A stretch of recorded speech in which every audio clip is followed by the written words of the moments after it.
इसके पहले की सारी बातचीत में जो है वो कर दूंगा क्रॉप। हाँ, तो हम लोग बैलेंस शीट के बारे में बात कर रहे थे आज के सेशन में। बैलेंस शीट में इसको टी स्टेटमेंट भी कहते हैं क्योंकि ये टी शेप का होता है। एक साइड में इसमें एसेट हो गए और एक साइड में इसमें लाइबिलिटीज़ हो गई, और लाइबिलिटी वाले साइड में ही हमारी इक्विटी होती है। तो इक्विटी जो होती है वो लाइबिलिटी होती है और उसको लाइबिलिटी साइड में बुक करते हैं। बहुत से लोग कंफ्यूज रहते हैं बहुत ज़्यादा कि इक्विटी तो शेयर होल्डर का पैसा है तो इसको लाइबिलिटी साइड में क्यों बुक करते हैं। क्योंकि ये शेयर होल्डर के लिए एसेट है, कंपनी के लिए लाइबिलिटी है। जो पैसा मैंने अपनी कंपनी को दिया है, चूँकि कंपनी एक बॉडी कॉरपोरेट है, तो कंपनी एक बॉडी कॉरपोरेट है तो उसकी अपनी एसेट्स हैं और अपनी लाइबिलिटीज़ हैं, और मैं शेयर होल्डर हूँ तो वो मुझसे अलग हैं। इसलिए जो मेरे पास उसके शेयर्स हैं तो वो मेरे लिए एसेट हैं, और मैंने जो उसको पैसे दिए हैं उसके बदले में इक्विटी बनाने के लिए, फॉर्म करने के लिए, वो उसके ऊपर लाइबिलिटी है। तो इसीलिए इक्विटी को लाइबिलिटी साइड में बुक करते हैं। तो ये टी टाइप का स्टेटमेंट हो गया। इसकी एक साइड में एसेट हो गया और दूसरी साइड में लाइबिलिटी हो गया, और ये दोनों साइड बराबर होते हैं। Left hand side is equal to right hand side, इसीलिए assets is equal to liabilities plus equities. तो इसमें एक और चीज़ समझने वाली है, इक्विटी जो है वो डिपेंडेंट वेरिएबल है। Assets is equal to liability plus equity. तो इक्विटी की डेफिनेशन अपने आप में कुछ नहीं निकल के आती है। न्यूमेरिकली जब आपको इसकी वैल्यू निकालनी होगी तो आपको इसको सब्ट्रैक्ट करके ही निकालना पड़ेगा, ए माइनस एल ही करेंगे आप। एसेट्स में से लाइबिलिटी घटाएंगे, जो बचेगा वही इक्विटी है। ऐसा नहीं है कि आप देखेंगे कि इक्विटी कितनी है और फिर मैं उसको उसमें जोड़ूं, लोन में जोड़ूं, सॉरी लाइबिलिटी में जोड़ूं और फिर उसके बाद में एसेट्स निकालूं। आई होप मेरा ये पॉइंट क्लियर है। इक्विटी का न्यूमेरिकल वैल्यू निकालने के लिए हमेशा ये डिपेंडेंट वेरिएबल है, इंडिपेंडेंट वेरिएबल नहीं है ये। तो आप एसेट में से लाइबिलिटी घटा देंगे उतना ही बचेगा। इसीलिए जब ये वो चीज़ है न्यूमेरिकली, जब कोई कंपनी लिक्विडेट होती है तब उसको लिक्विडेट करने के बाद जो पैसा बचता है वो इक्विटी है। तो वही बात है कि जितने एसेट्स लिक्विडेट किए उसमें से उसकी लाइबिलिटीज़ बैंक ने जो है उसको हटा दिया, तो जो बचा वो है। आज ये मेरा कर्सर भी फ्लक्चुएट कर रहा है, कुछ कुछ है, पता नहीं इलेक्ट्रिक फील्ड से हो रहा है इसके, दूर हटा दिया उसको। तो ठीक है, हाँ सही हो गया। इतनी ज़बरदस्त इलेक्ट्रिक फील्ड बन रही थी उसकी। तो ये एसेट्स हम लोगों ने देख लिया, दो तरह के होते हैं, करंट नॉन करंट। करंट जो होते हैं वो हमारे 12 महीने से कम में जो कैश में कन्वर्ट हो जाए वो करंट एसेट्स हैं। नॉन करंट एसेट्स हमारे वो एसेट्स हैं जो लॉन्ग टर्म के हैं, जैसे कि बिल्डिंग है, property, plant property equipments, PPE. तो ये सारा हो गया, करंट नॉन करंट हम लोगों ने देख लिया था। ये पुरानी वाली क्लास का रिवाइज कर रहे हैं हम लोग। पेटेंट्स वगैरह ये सब, गुडविल वगैरह जो है, इसको भी हम सब लॉन्ग टर्म में ले जाते हैं, वही चीज़ें हैं। हाँ, इक्विटी की बात आ गई। One way of looking at this line is to realise that this is what would be left to the share holders if all the assets were liquidated and liabilities were paid right now. वही वाली बात है, उसको liquidate कर दें assets को और उसमें से लाइबिलिटी निकाल दें, तो जो बचेगा वो होगी हमारी equity numerically. Total liabilities and equities, इसमें सबको ऊपर से उठा के जोड़ते जाते हैं तो वो आ जाता है। हम ये लाइन वाइज पढ़ रहे थे, ये लास्ट वाला line, total liabilities and equities, ये पढ़ रहे थे हम। तो ये सब हम जो है जोड़ते जाएंगे तो लास्ट में वही लाइन आ जाएगी, वही कह रहा है वो, और कुछ खास बात नहीं है उसमें। तो ये हो गई थी लाइबिलिटी। फिर आईटीसी की हम लोगों ने वो देखा था, इसमें हम लोगों ने इसमें अकाउंट्स रिसीवेबल देखा था बेसिकली कि बहुत हाई हैं तो कंपनी को डेट फ्री लोन मिल जाता है, वो वाली बात की थी। अकाउंट्स रिसीवेबल या नोट्स, नहीं नोट्स पेबल, अच्छा सॉरी पेबल वाले थे। हाँ, ये पेबल थे जो कंपनी को पे करने, और कंपनी ने 12 महीने से कम में कंपनी को पे करने, और कंपनी ने उस पर कोई ब्याज नहीं देना पड़ता। तो इसको हम लोगों ने अच्छा माना था कि ऐसा लोन है जो आपको 12 महीने से कम के लिए मिल गया और इसका अमाउंट भी ठीक ठाक था। ये आईटीसी वाला इसलिए स्क्रीनशॉट था, आदमी भूल जाता है कि क्या बनाया था उसने। और accrued expenses, often companies will incur expenses that they are not yet paid for, जैसे कि उसने वही वाली बात है, पोस्ट पेड और प्रीपेड वाली बात।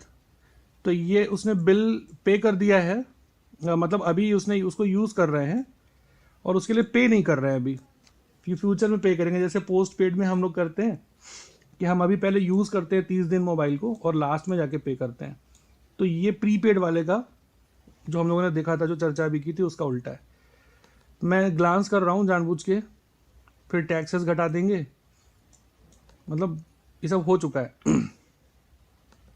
प्रोविजंस की बात आई थी, फिर प्रोविजंस की बात ये आई थी कि कंपनी जो होती है वो उसको, ये बेसिकली प्रोविजन का जो कॉन्सेप्ट आया वो आया एक्रूअल अकाउंटिंग से। एक्रूअल अकाउंटिंग से, क्योंकि जब कैश बेस्ड अकाउंटिंग होती थी तो भाई आपने मेरे से 50 रुपये का सामान लिया और आपको 50 रुपये का पेमेंट हो गया, बात खत्म, बराबर हो गया। लेकिन एक्रूअल में क्या होने लगा कि वो एक्चुअल कैश रिसीव होने पर निर्भर नहीं होती है अकाउंटिंग एक्रूअल वाली, वो जब गुड्स एंड सर्विसेज डिलीवर होती हैं उसी टाइम स्टैम्प पर हम अपनी अकाउंटिंग कर लेते हैं, जबकि कैश अभी हाथ में रिसीव नहीं हुआ। तो उसमें प्रॉब्लम ये आने लगी कि भाई हो सकता है आपकी 100 आपके वो हों कस्टमर्स, या आपके जो आपको जिनको पे करना है, आपके जो डेटर्स हैं, लेकिन उसमें से मान लीजिए 98 लोग ही टाइम पे किए, 2 लोग नहीं पे किए। तो अब जब 2 लोग पे नहीं किए तो उसकी प्रोविजनिंग करनी पड़ेगी कंपनी को। तो कंपनी एक और हेड खोलती है एक्रूअल अकाउंटिंग सिस्टम में, प्रोविजन, ताकि जो उसकी कैश रिसीव होने थे स्टिपुलेटेड टाइम में, वो क्वार्टर भी हो सकता है या फाइनेंशियल ईयर भी हो सकता है, तो अगर उसमें वो पैसा नहीं आया, अगले उसमें राइट शिफ्ट हो गया, वो अगले क्वार्टर में आएगा या अगले साल में आएगा, तो कंपनी उतना अपने शुद्ध मुनाफे में से प्रोविजन कर देती है ताकि ये दिखे कि भाई हमने उसको फैक्टर इन कर लिया है। तो इस तरह से एक्रूअल अकाउंटिंग सिस्टम को रेलेवेंट बनाया जाता है। अब ये बहुत सारी कंपनीज में, जो जैसे एफएमसीजी की कंपनी है तो उसमें प्रोविजन बहुत कम होता है, आईटी की कंपनीज में प्रोविजन बहुत कम होता है, लेकिन ये रेलेवेंट होता है एनबीएफसी और बैंक में।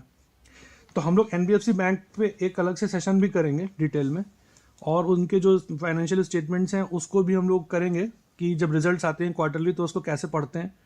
और अलग अलग बैंक का भी अलग अलग है, जैसे कोई बैंक अगर कासा से जूझ रहा है तो उस बैंक का जो हम रिजल्ट देखेंगे फिर कासा के बेस पे देखेंगे। अगर कोई दूसरा है बैंक जिसमें निम का इशू है तो फिर उसको निम के बेस पे देखेंगे। किसी बैंक का सब कुछ अच्छा है, उसका आरओई तो ठीक चल रहा है, सब कुछ चल रहा है, लेकिन उसका आरओई 10 ही है, तो अल्टीमेटली उस बैंक को अपना आरओई बढ़ाना है, तो हम उस बैंक के रिजल्ट में आरओई देखेंगे। तो लोग क्या करते हैं, बैंक के नतीजे आए तो सबके नतीजे में नेट प्रॉफिट देख रहे हैं या इक्विटी या ईपीएस देख रहे हैं कितना बड़ा, नहीं, उस बैंक में जो समस्या चल रही थी उसका निदान वहां उसके नतीजे में दिख रहा है कि नहीं दिख रहा है। अगर नहीं दिख रहा है तो फिर वो लेने लायक नहीं है। खैर भटक गए थोड़ा हम लोग। तो बैंक में प्रोविजन ज्यादा होते हैं, तो यहां पर क्या होता है, जैसे कि मान लीजिए ग्रॉस एनपीए हुआ, ग्रॉस एनपीए हुआ मान लीजिए 100 रुपए का, और 90 रुपए या 98 रुपए की प्रोविजनिंग कर दी बैंक ने, तो अब बचे 2 रुपए, तो नेट एनपीए बचा 2 रुपए, क्योंकि 98 रुपए की प्रोविजनिंग कर दी। तो 70 का अगर प्रोविजन कवरेज रेशियो हो जाए 70-72 के आसपास तो उसको अच्छा मानते हैं। तो जैसे एक किसी बैंक का मैंने ये स्क्रीनशॉट लगाया है, तो वो ये दिखाने की चेष्टा कर रहे हैं कि देखिए हमारा पीसीआर जो था, प्रोविजन कवरेज रेशियो, देखिए 48 था, फिर उसको बढ़ा के हमने 80 कर दिया है, विच इज़ वेरी गुड। अब 80 कर दिया है तो केवल 20 रुपीज़ ही ऐसे हैं इनको जो इनको नहीं मिले हैं, जो एनपीए हो गया है, और केवल 20 रुपीज़ को इन्होंने कवर नहीं किया, बाकी सब 80 रुपये को इन्होंने कवर कर दिया है। तो यहाँ से लॉस, मेरी आवाज़ आ रही है?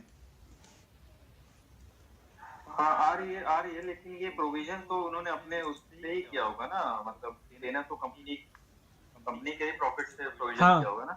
हाँ, कंपनी के प्रॉफिट से प्रोविजन करने का नुकसान ये होता है कि फिर आगे रिटर्न ऑन इक्विटी कम हो जाएगा, क्योंकि अगर, हाँ वही चीज है, मतलब एनपीए तो आपने कम कर लिया, लेकिन आप कहीं तो लॉस हाँ, है, मतलब वो पैसा तो चला ही गया है। हाँ, उसको मान के चल रहे हैं कि अभी हमने उसको, हाँ, प्रोविजन का इनको मतलब बता दीजिए थोड़ा इसमें डिटेल में, तभी समझ में आएगा। प्रोविजन मतलब बट्टे खाते में डाल दिया हमने उसको।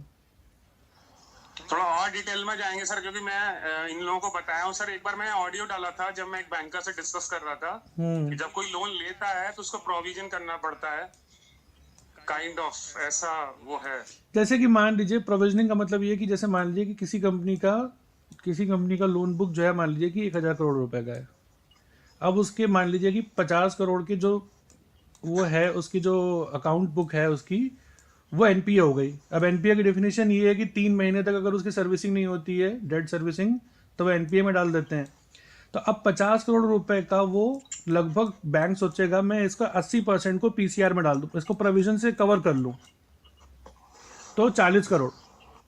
मान लीजिए कंपनी का 200 करोड़ का मुनाफा हुआ है साल में, पिछले साल में, तो उसमें से 40 करोड़ वो कर देगी, उठा के डाल देगी, सेव कर देगी। अब इस पे इसको किसी को लेंड नहीं करेगा बैंक, तो 200 में से एग्जैक्टली ये तो है ही है। और ये भी है ना कि जैसे मान लीजिए 1% के आसपास सबका वो चल रहा है आपका एनपीए, और तो 1% के आसपास कंपनी को एक मोटा मोटी फिगर पता रहता है कि इतना तो एनपीए मेरा जाना ही जाना है, तो उसका एक पोर्शन वो प्रोविजन में पहले निकाल देती है। हाँ, उतना ही करते हैं। मतलब वो क्या करते हैं कि प्रोविजन को कम कर, एनपीए, नेट एनपीए को कम करने के लिए एनएनपीए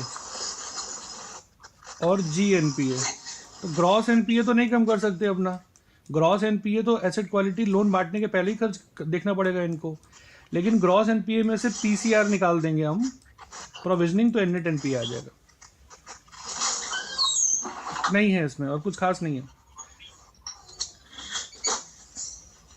प्रोविजन कवरेज रेशियो की बात आ गई। अब provisioning PCR is the percentage of funds that a bank sets aside for losses due to bad debts. High PCR can be beneficial to banks to buffer themselves against the losses if the NPAs start increasing faster. वही वाली बात है कि जितना PCR बना कर रखा है बैंक ने उतना सेफ चल रहा है बैंक। क्विक ग्लांस, किसी के उससे नॉइज आ रहा है, कोई प्लीज म्यूट कर लेंगे क्या? आपको बोलना होगा तो फिर अनम्यूट कर लीजिएगा। Quick glance at the PCR ratio of the bank can tell you if the bank is vulnerable to NPAs और नॉट। आपने पीसीआर देख लिया, तो जैसे मैं बार बार कहता हूँ कि भाई आपने पीसीआर देखा तो आप उसका पीसीआर का ट्रेंड देखिए। तो अगर पीसीआर बढ़ता जा रहा है लेकिन जीएनपीए घटता जा रहा है तो बैंक अच्छा काम कर रहा है, क्योंकि एक तरफ तो अपना प्रोविजन कवरेज रेशियो बढ़ा रहा है लेकिन उसके ग्रॉस एनपीए कम भी होते जा रहा है, तो इसका मतलब बैंक सही डायरेक्शन में जा रहा है। इससे बुरी स्थिति क्या हो सकती है कि पीसीआर उसका बढ़ रहा हो लेकिन ग्रॉस एनपीए या तो कांस्टेंट हो या हल्का फुल्का बढ़ रहा हो, ये उससे थोड़ी सी कम अच्छी स्थिति है। सबसे अच्छी स्थिति ये है कि उसको पीसीआर भी कम कर रहा हो और उसका ग्रॉस एनपीए भी कम होता जा रहा हो, और तब भी पीसीआर हाई हो, मतलब 90-80% पीसीआर है मान लीजिए, अगली बार उसने 72% कर दिया क्योंकि उसका जीएनपीए भी कम हो गया। तो अब ये पैसा अनलॉक हो रहा है बैंक का 8%। अब इसको 8% को बैंक फिर से लैंडिंग में ले जा सकता है, इससे उसका आरओई बढ़ जाएगा। जो एक्स्ट्रा पैसा उसका अनलॉक जो था, जो लॉक था, वो निकल गया। ये हम लोग बैंक में और उसमें एनबीएफसी में करेंगे। यहाँ बस ये बताना था कि पीसीआर प्रोविजंस क्या होते हैं, वो आई थिंक वो हो गया है। तो रेशियो निकाला इन्होंने, total provision divided by gross NPA, ये सब हो गया था। डेट को हम लोगों ने डिस्कस किया था, फिर हम लोगों ने 8 कंपनियां डिस्कस की थी, वो सब हो गया है। ये हम लोगों ने 8 कंपनियां डिस्कस की थी जिनको दिक्कत आई थी उसके कारण, डेट के कारण। ये एक्चुअली आज यहाँ से शुरू होना था लेकिन हम लोगों ने उसके पहले वो सब किया। तो डेफर्ड टैक्स एंड डेप्रिसिएशन, जब जो आप अपने जो कोई सीए मित्र अगर किसी के हैं उनसे बात करेंगे तो ये वहाँ पे एक बहुत बड़ा और डिटेल्ड टॉपिक होता है। इसकी एक्सेल में कैलकुलेशन वगैरह भी वो लोग करते हैं अपनी कंपनियों के लिए। हम उन चीज़ों में नहीं जाएंगे, हम इसका क्वालिटेटिव एस्पेक्ट देखेंगे, क्योंकि अगर हम उसमें जाएंगे तो फिर हम इसको कैलकुलेट ही करते रह जाएंगे। बेसिकली डेफर्ड टैक्स क्या होता है कि दो तरीके से डेप्रिसिएशन कैलकुलेट होता है। जैसे डेप्रिसिएशन है तो डेप्रिसिएशन पहले क्या होता है, डेप्रिसिएशन ये होता है कि जैसे मान लीजिए कि मुझे अपनी कंपनी के लिए एक कंप्यूटर चाहिए, मैंने कंप्यूटर खरीद लिया। मान लीजिए कंप्यूटर के पूरे सेट, कंप्यूटर प्रिंटर सेट का दाम मान लीजिए 1 लाख रुपीज़ है। तो मैंने 1 लाख रुपये से कंप्यूटर खरीदा, लेकिन इसी साल अपने प्रॉफिट लॉस स्टेटमेंट में इसी साल पूरा 1 लाख रुपये मैं बुक नहीं करूँगा। मान लीजिए कंप्यूटर की एज 5 साल है, तो मैं एक पहला साल, दूसरा साल, तीसरा साल, चौथा साल, 5वें साल में 20% करके बुक करूँगा। 20 तो 20,000 का मैं यहाँ पर कॉस्ट यहाँ बुक करूँगा और 20,000 की कॉस्ट मैं यहाँ पे बुक करूँगा। ऐसे हम करते हैं। तो अगर हम 5 साल में 20,000 की बराबर से बुक कर रहे हैं तो ये हमारा लीनियर डेप्रिसिएशन मेथड हुआ, मतलब डेप्रिसिएशन को कैलकुलेट करने का लीनियर मेथड हुआ। तो ये वाला लीनियर मेथड है।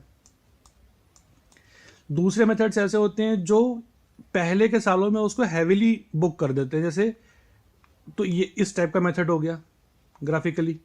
तो उसने क्या किया कि शुरू के 3 साल में, पहले साल में 30,000 बुक किया, फिर 30,000 बुक किया, फिर 20,000 बुक किया और फिर कम करते चले गए। तो वो एक दूसरा मेथड हो गया। तो डेप्रिसिएशन कैलकुलेट करने के बहुत सारे तरीके हैं, लेकिन हमको उसमें नहीं जाना है। अब हमको ये समझना है कि जो हमारे लॉज होते हैं वो 2 तरह के हैं। एक तो हमारा कंपनी लॉ है या कॉर्पोरेट लॉ है, और एक हमारा टैक्सेशन लॉ है, यानी कि कॉर्पोरेट टैक्स लॉ है, इनकम टैक्स या कॉर्पोरेट टैक्स लॉ है। तो आईटी एक्ट जो हमारा है, अगर हम इंडिविजुअल को टैक्स कर रहे हैं या कंपनी को टैक्स कर रहे हैं, जो हमारा कॉर्पोरेट टैक्स है, डायरेक्ट टैक्स कोड जो हमारा है, उसमें डेप्रिसिएशन कैलकुलेट करने का तरीका अलग है।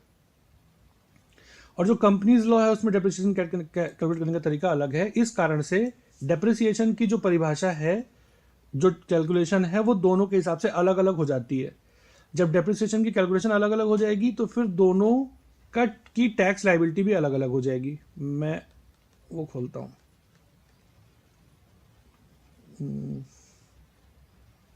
हाँ,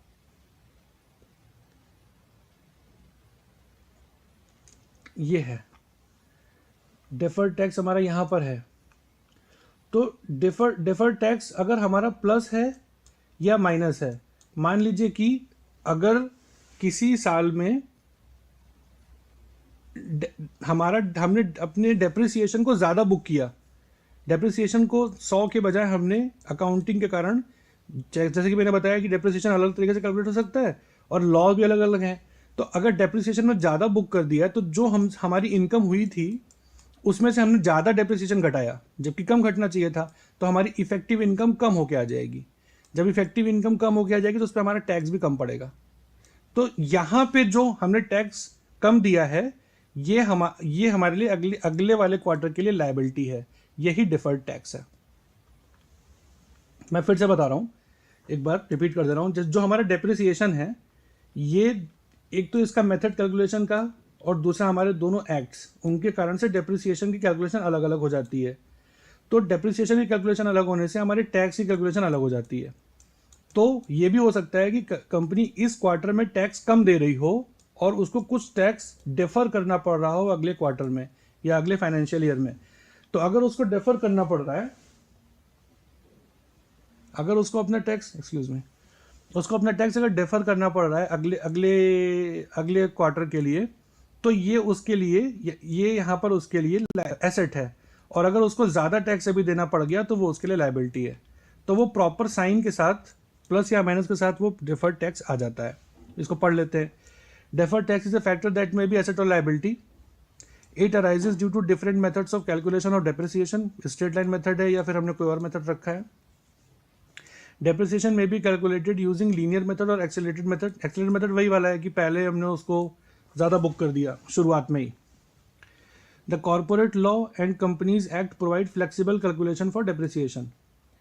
the tax laws are stringent regarding calculation of depreciation to maximise the tax collection. अब टैक्स लॉ ही प्रिवेल करते हैं क्योंकि गवर्नमेंट को टैक्स चाहिए। तो गवर्नमेंट, जैसे मान लीजिए कि गवर्नमेंट कहती है कि आपका जो टैक्स हमारे हिसाब से कैलकुलेट होकर आ रहा है वही आप हमको पे कर दो। तो कंपनी टैक्स तो ये वाला पे कर देती है, लेकिन अपने जो बुक्स है कंपनी, उसमें जब लिखती है तो चूंकि वो बुक जो है उसकी कॉर्पोरेट लॉ से गवर्न हो रही है, इंडियन कंपनीज एक्ट से, कंपनीज एक्ट 1956 जो अमेंडेड है। तो कंपनी अपनी एंट्रीज कॉर्पोरेट लॉ के हिसाब से रखती है और टैक्स सरकार को टैक्स लॉ के हिसाब से पे करती है, और जो डिस्क्रिपेंसी होती है उसको डिफर्ड टैक्स के रूप में बुक कर देती है। अब आप लोगों को इसमें कोई डाउट हो तो पूछिए।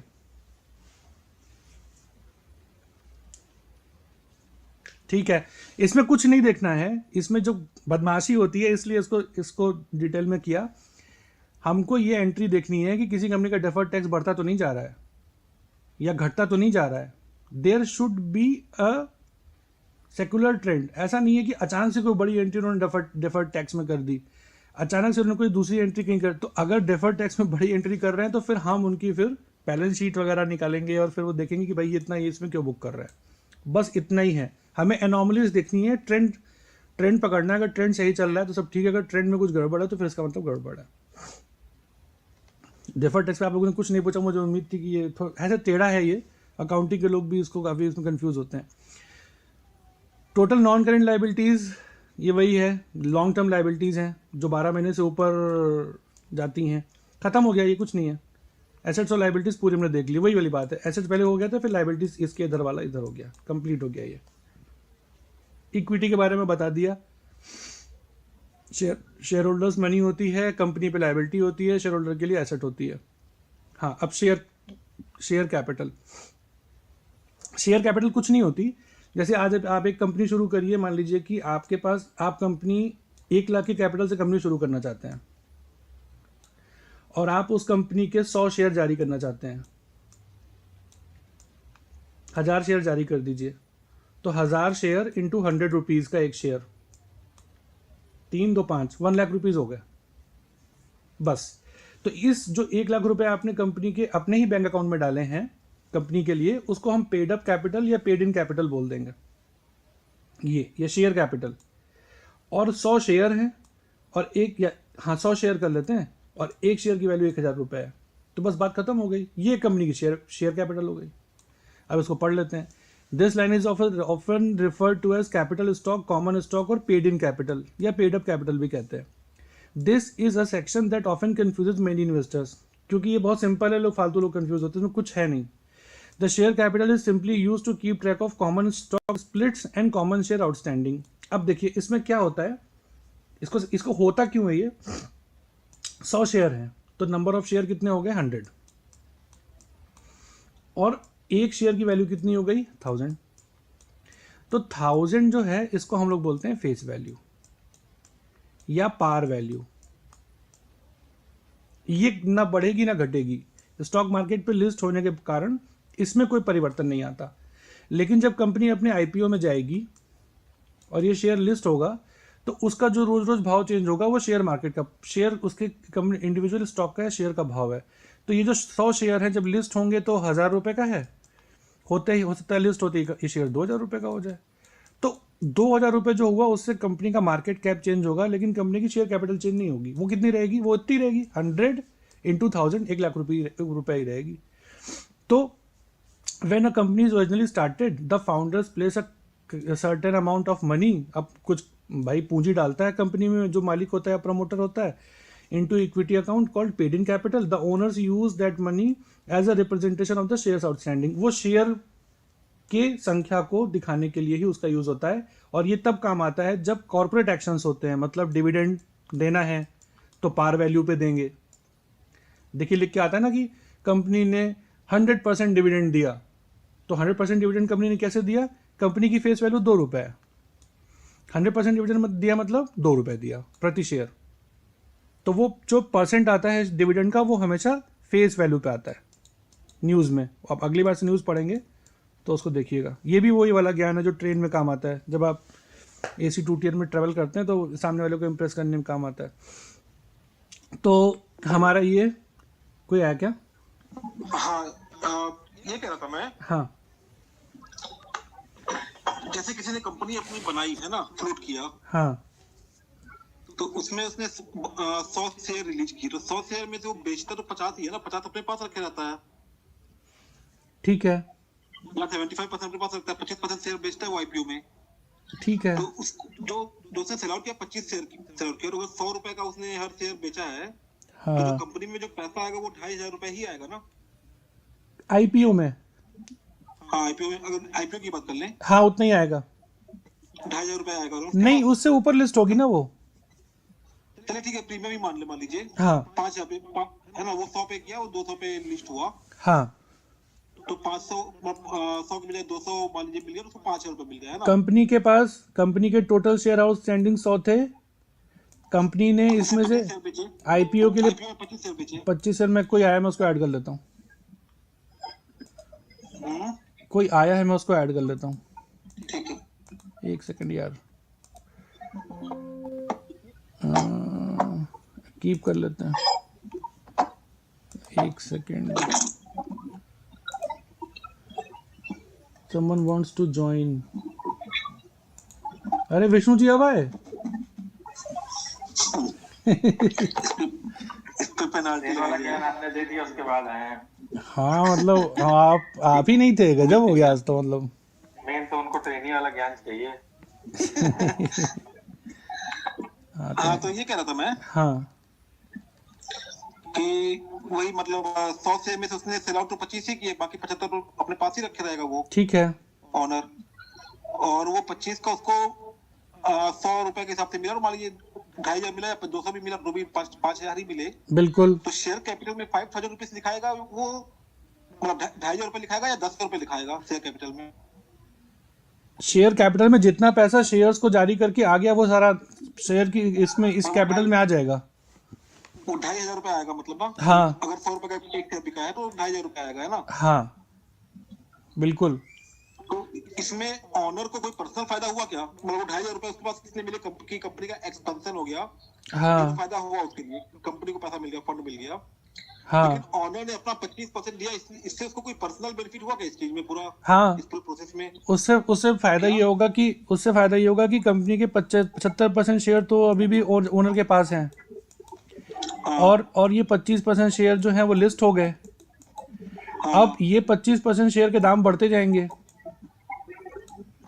ये 100 रुपए से मान लीजिए 1,000 रुपए की इसकी फेस वैल्यू थी, ये मान लीजिए कि 2,000 हो गई इसकी फेस वैल्यू, 3,000 हो गई market value. Number of outstanding share का तो यही मतलब है ना कि जैसे जो कंपनी के मालिक ने जो रिलीज नहीं किया, मान लीजिए 70% उसने अपने पास रखा और 50% की रिलीज किया। आउटस्टैंडिंग मतलब टोटल हो गया, आउटस्टैंडिंग मतलब 100 शेयर। आउटस्टैंडिंग का मतलब है कंपनी के टोटल शेयर कितने हैं, टोटल शेयर हो जाएंगे। टोटल शेयर के हिसाब से होता है, टोटल आउटस्टैंडिंग शेयर के हिसाब से शेयर कैपिटल होता है इनटू फेस वैल्यू। हाँ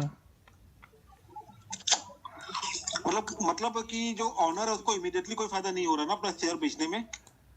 नहीं, इमीडिएटली फायदा मतलब उसको ये फायदा हो रहा है कि उसको डेट लिए बिना उसको इक्विटी बेच करके पैसा, उसको कोई प्रीमियम नहीं मिल रहा है क्या उतना उसने बना के मेहनत करके जो भी किया? देखो ऐसा दो जैसे कंपनी का जब हम लोग फाइनेंसिंग स्ट्रक्चर पढ़ते हैं तो कंपनी दो तरीके से फाइनेंसिंग कर सकती है, या तो इक्विटी से या डेट से। तो अगर कंपनी शुरू हो रही है तो कोई ओनर डेट नहीं लेना चाहता, शुरू में सब इक्विटी लेना चाहते हैं, मतलब इक्विटी फाइनेंसिंग के थ्रू जाना चाहते हैं। जब कंपनी स्टैब्लिश हो जाएगी और उनको लगेगा कि भाई हम 100 करोड़ का तो प्रॉफिट ही कमा लेते हैं हर साल, तो हम चलो 200 करोड़ रुपए का डेट ले लेते हैं। ये पॉइंट है। अच्छा, इसमें एक और चीज, मान लीजिए अगर वो 100 रुपए का उसने लिस्ट किया है ना, जैसे भी आईपीओ में होता है ना कि 100 रुपए लिस्टिंग के समय वो 200 रुपए हो जाता है, हाँ तो वो पैसा तो खैर कोई और ले आता है ना, उसमें ऑनर को नहीं मिलता होगा ना कुछ? आईपीओ के समय जो भी पैसा हम लोग देते हैं वो सब कंपनी के अंदर जाता है। मालिक को, ऑनर, प्रमोटर को पर्सनल कुछ भी नहीं मिलता? प्रमोटर को कुछ नहीं मिलता क्योंकि कंपनी अलग से बॉडी कॉर्पोरेट है, तो कंपनी को जो मिलता है वो ओनर को नहीं मिलता। एक्चुअली मैंने सुना ऐसा कहीं पे, मतलब वो वही मतलब ट्रेन वाला नॉलेज ज्ञान, कि कहीं पे कोई बता रहा था कि जब ये जोमेटो जब लॉन्च हुए तो उसके जो प्रमोटर थे इसीलिए वो बड़ी बड़ी कारें खरीद लिए, 4-5 करोड़ रुपए वाली इस टाइप की चीजें। नहीं तो कंपनी में बुक करे, कंपनी में पैसा अलग से मिला होगा इसलिए वो कार खरीद पाए होंगे ना, वो कंपनी में बुक, रेम्यूनरेशन अपना बढ़ा लेते होंगे ना, जो खुद सैलरी लेते होंगे। हाँ नहीं वो चीज नहीं किया उन्होंने एक्चुअली। नहीं तो कंपनी के एसेट्स में बुक कर देंगे ना, मतलब कंपनी के नाम पे खरीद के ऐसे करेंगे? हाँ बिल्कुल कर सकते हैं। कंपनी के एसेट बुक में वो कार जाएगी और कंपनी के वो एग्जीक्यूटिव है तो वो उस गाड़ी से चलेंगे। जैसे पेटीएम के साथ हुआ था कि पेटीएम जब लॉन्च हुई थी। नहीं, मेरा डाउट ये था कि ऐसा तो नहीं है कहीं कि मतलब एक्चुअल में अगर उनको मान लीजिए 100 रुपए ही एक उसमें जान, क्योंकि इसमें कई लोग इन्वॉल्व हो जाते हैं, हालांकि फाइनेंसिंग कॉस्ट का अलग वो उसमें रहता है। जैसे इसमें इनको भी पैसा देना है बीच में, जो ये एजेंट्स होते हैं जो इसको। भाई बिल्कुल क्लियर बात है, इसमें कोई कंफ्यूजन नहीं है कि आईपीओ जब आएगा तो आईपीओ से जो पैसा उठेगा वो सीधे सारा का सारा कंपनी के पास जाएगा। ओके, सिंपल सी बात है ये, इसमें कोई कंफ्यूजन नहीं है। पेटीएम का जब आईपीओ आया था तो उसके एमडी के जो रिम्यूनरेशन थे वो 709 करोड़ रुपए थे। हाँ, यही सब कारण था उसके डूबने का। सब बदमाशियां हैं सब। खैर वो हम लोग बाद में कभी उस पर एक बार डिस्कस करेंगे कि प्राइवेट इक्विटी के क्या इश्यूज हैं, वेंचर कैपिटल प्राइवेट इक्विटी का, वो हम लोग एक बार करेंगे। बट अभी इसको लोग पता नहीं क्यों कंफ्यूज करते हैं। सिंपल सी बात है, 1000 रुपये का शेयर कंपनी ने बनाया और 100 शेयर आउटस्टैंडिंग किए, 1 लाख रुपए की पेड इन कैपिटल हो गई, बात खत्म हो गई बस। फिर एडिशनल पेड इन कैपिटल, तो जब दोबारा हम जैसे कि मान लीजिए क्या करेंगे कि ये है ऊपर एक हेड है शेयर कैपिटल और यहाँ पे है रिजर्व। मान लीजिए कि पेड इन कैपिटल या शेयर कैपिटल 1 लाख है और कंपनी के पास मान लीजिए कि पैसा इकट्ठा हो गया, 20 लाख रुपए कंपनी के पास इकट्ठे हो गए रिजर्व्स में, रिटेन अर्निंग्स है कंपनी की है। तो company additional paid in capital लाना चाहती है, मतलब इक्विटी को डाइल्यूट करना चाहती है। तो केवल हेड चेंज होता है, 1 लाख रुपए यहाँ से और जाएगा और कंपनी एक्स्ट्रा शेयर इशू कर देगी, एक्स्ट्रा शेयर इशू कर देगी। तो अब ये 19 लाख रह जाएगा और ये 2 लाख हो जाएगा। तो अब ये कंपनी ने इक्विटी डाइल्यूट कर दिया। क्यों? ये रिटेन्ड अर्निंग्स जो थी रिजर्व में, उसको कंपनी को अपने ऑपरेशंस में यूज करना था, लेकिन कंपनी ने वो ना करके इक्विटी को डाइल्यूट कर दिया। ये है, और इक्विटी डाइल्यूट करके क्या किया, एक्स्ट्रा शेयर इशू किए और वो किसी और से वो पैसे ले लिए। तो ये केवल अकाउंटिंग का खेल हुआ, इसमें रिजर्व कम हो जाएगा और कंपनी का ये जो शेयर कैपिटल है वो बढ़ जाएगा। टोटल निकालेंगे तो उतना ही आएगा, इक्विटी उतनी ही रही। क्यों? क्योंकि इक्विटी की डेफिनेशन ये शेयर कैपिटल प्लस रिजर्व्स। तो वो हम लोग एग्जाम्पल लेके देख लेंगे, लेकिन इसमें कुछ ऐसा कंफ्यूज होने की चीज़ नहीं है। ये जैसे कंपनी QIP लाएगी तो वो एडिशनल पेड इन कैपिटल हो गया। Contrary to the share capital, additional paid in capital typically has much higher value when you look at the balance sheet. ठीक है, बाद में एडिशनली आता जाता है क्योंकि कंपनी के शेयर का भाव बढ़ता जाता है, तो वो उसके रिस्पॉन्स पे लेता है। जैसे बजाज फाइनेंस का शेयर जब पहली बार लिस्ट हुआ होगा IPO में, तो रहा होगा 20 रुपये का शेयर, अपनी फेस वैल्यू पे या 2 के डबल पे लिस्ट हुआ होगा। अब की बार जो QIP ला रहे हैं वो ला रहे हैं 8,002 रुपये पे। तो वही एग्जाम्पल मैंने लिया है कि जैसे इस समय बजाज फाइनेंस के शेयर का फेस वैल्यू 2 रुपये है, कंपनी इस समय 90 मान लीजिए कि 1 करोड़ शेयर इशू कर रही है, लगभग 1 से 1.5 करोड़ शेयर इशू कर रही है कंपनी। तो QIP का इशू प्राइस इस समय 8,002 रुपये मान लीजिए कि है, 8,002 रुपये का एक शेयर कंपनी बेचेगी। तो एडिशनल पेड इन कैपिटल कितनी निकल के आएगी, यहाँ पे जो हम इस हेड में जो आएगी वो 8,002 minus face value 2 into 1, 8,000 crore रुपए आ गई। जबकि शुरू में जब पेड इन कैपिटल देखेंगे तो वो 10 लाख या 20 लाख या 1 करोड़ ही होगी बजाज फाइनेंस की बैलेंस शीट में। तो इस तरह से आ जाएगा, शेयर कैपिटल पहले वाला 2 करोड़ या 10 करोड़, फिर additional paid in capital 8,000 crore और फिर यहाँ रिजर्व्स आ जाएगा। ये तीनों को मिला के हो जाएगा इक्विटी। अब इसमें कोई डाउट हो तो बताइए। ठीक है डाउट वाली बात नहीं है इसमें कुछ भी, बस इसको एक बार उठा के किसी भी ठीक बुक से या इसी बुक से जो अपनी वाली है उससे भी पढ़ लेंगे तो वो हो जाएगा। अब ये रिटेन्ड अर्निंग्स है, रिजर्व्स। रिटेन्ड अर्निंग्स वही है कि जो कंपनी ने प्रॉफिट किया उसको डिविडेंड निकाल के जो बचा वो रिटेन्ड अर्निंग्स में चला गया। मतलब कंपनी ने 100 रुपये कमाए, 5 रुपये का डिविडेंड बांट दिया, बचे 95, ये 95 रुपीज़ उठा के अपने रिजर्व में डाल दिया कंपनी ने, ये वही रिटेन्ड अर्निंग्स है। इसका मैंने वो एक शेयर भी कर दिया था जो हम लोग कंफ्यूज हो रहे थे, इसकी कैलकुलेशन शेयर भी कर दी थी। ट्रेजरी स्टॉक ये बाईबैक से संबंधित है। जब कंपनी के पास एक्स्ट्रा पैसा हो जाता है, जैसे TCS है, इन्फोसिस है, और वो एक्विजिटिव ग्रोथ नहीं करना चाहते हैं, जैसे आजकल सब लोग एक्विजिशन करके ग्रोथ करना चाहते हो, TCS और इन्फोसिस बहुत ज़्यादा एक्विजिशन नहीं करते हैं, ये ऑर्गेनिक ग्रोथ ही करना चाहते हैं, और जब कंड्यूसिव इन्वायरमेंट होगा तब भी इन्वेस्टमेंट करना चाहते हैं। तो इनको ये फील हो रहा होगा कि इस समय नया केपेक्स करना उचित नहीं है, तो अपने पास जो इनके पास पैसा पड़ा हुआ है एक्स्ट्रा कैश, ये उससे अपना शेयर बाईबैक कर लेते हैं। इससे फ़ायदा क्या होता है? फ़ायदा ये होता है कि जैसे मान लीजिए कोई कंपनी है, इसके मान लीजिए कि 4 शेयर थे, 1, 2, 3 और 4। मान लीजिए ये वाला इसका एक शेयर मेरे पास था, ये मान लीजिए कि मेरे पास था, तो मेरे पास कंपनी की 25% होल्डिंग थी, मैं कंपनी का 1/4 का हिस्सेदार था। अब कंपनी के पास खूब सारा पैसा आ गया, तो मान लीजिए कंपनी ने कहा कि भाई हमारे पास बहुत पैसा आ गया, हमको समझ में आ रहा है इस पैसे का क्या करें, तो हम एक काम करते हैं, शेयर बाईबैक कर लेते हैं। तो कंपनी के जो आउटस्टैंडिंग शेयर थे, कंपनी ने कहा कि हम 50%, मैं एक्सट्रीम एग्जांपल ले रहा हूँ कैलकुलेशन की सुविधा के लिए, कंपनी ने कहा कि हम 50% शेयर का बाईबैक कर लेंगे। तो 1 और 2 को बाईबैक कर लिया, अब बचा 3 और 4। 1 और 2 को बाईबैक कर लिया, ये दोनों कंपनी ने बाईबैक करके अपने पास रख लिए, तो इसको बोलते हैं ट्रेजरी स्टॉक। तो कंपनी इसको अपने पास रख के 2 काम कर सकती है, या तो अपने पास रखी रहे या इसको कैंसिल कर दे रख के। अगर कैंसिल कर दिया इसने इसको, तो केवल 2 शेयर आउटस्टैंडिंग बचेंगे। 2 शेयर अगर आउटस्टैंडिंग बचे इसके, तो अब इस कंपनी में मैं 50% का हिस्सेदार बन गया शेयर होल्डर के रूप में। तो जो इंडिविजुअल शेयर होल्डर है, चाहे वो रिटेल शेयर होल्डर ही क्यों ना हो, उसको बाईबैक से फायदा होता है। बाईबैक से प्रति शेयर कंपनी की हिस्सेदारी जैसे 25% थी, तो यहाँ 50% हो गई। तो आपका शेयर आपके पास उतने ही रहते हैं, लेकिन आपकी हिस्सेदारी कंपनी में बढ़ जाती है। और जब शेयर डाइल्यूशन होता है तो इसका उल्टा होता है, उसमें आपकी हिस्सेदारी घट जाती है। ठीक उल्टा होता है, जैसे पहले 2 शेयर थे टोटल और आपके पास 50% हिस्सेदारी थी, अब शेयर ही 4 हो गए, तो आपकी हिस्सेदारी 25% रह गई। तो बाईबैक और डाइल्यूशन एक दूसरे के उल्टे हैं। इस केस में ये जो है, मुझे बता रही है, हाँ आ रही है, पूछो। जैसे कंपनी डिविडेंड दे देती है, कई बार अक्सर कंपनी डिविडेंड दे देती है, जो पैसे बचे उसका डिविडेंड दे दो।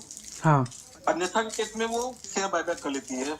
हाँ तो अगर हम उन्हें डिविडेंड देती है और हम उसी को री इन्वेस्ट करें उस कंपनी में, तो वहां पे हमारा टैक्स का कंपोनेंट भी आ जाता है ना, हाँ टैक्स भी देना पड़ेगा। लेकिन अगर ये कंपनी डायरेक्टली बायबैक कर ले रही है तो फिर टैक्स वाला कंपोनेंट बच जाएगा, है ना।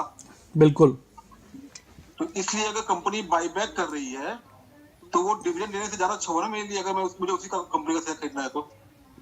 हाँ बाईबैक, डिविडेंड वाले पैसे से, हाँ सही है वो, लेकिन जो डिविडेंड होता है वो कई बार वो हमको चाहिए होता है। जैसे मान लीजिए कि मैंने कोई कंपनी खरीदी, उसका शेयर का फेस वैल्यू आज 10 है, मैं अभी यंग हूँ, बाद में कंपनी और इसका उस समय मैंने जब फेस वैल्यू 10 थी और मैंने 10 रुपये में ही खरीद लिया था, मान लीजिए 40 साल बीत गए, उसका फेस वैल्यू 1 हो गया घट के, और शेयर प्राइस उसका मान लीजिए कि 1000 हो गया।